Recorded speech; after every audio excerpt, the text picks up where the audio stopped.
আষাঢ়ের বিদায় লগ্নে এসে আবারও সক্রিয় হয়ে উঠেছে মৌসুমী বায়ু। আবহাওয়া অধিদপ্তর জানিয়েছে, উত্তর পশ্চিম বঙ্গোপসাগর ও তথ্য সংলগ্ন উড়িষ্যা পশ্চিমবঙ্গ উপকূলীয় এলাকায় অবস্থানরত লঘুচাপটি বর্তমানে একই এলাকায় অবস্থান করছে, যা আগামী কয়েকদিন আরও ঘনীভূত হতে পারে। এর প্রভাবেই দেশের বিস্তীর্ণ অঞ্চলে বৃষ্টিপাতের প্রবণতা বাড়ার সম্ভাবনা তৈরি হয়েছে।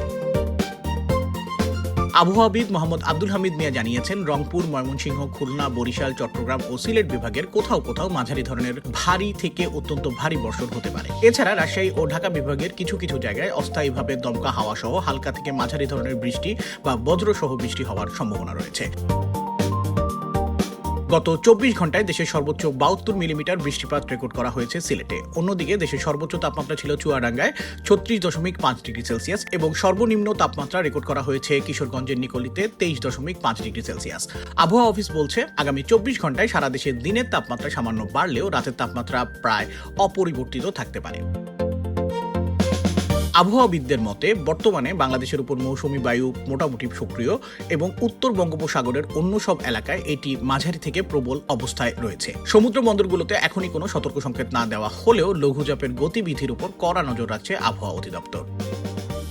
ATV USA।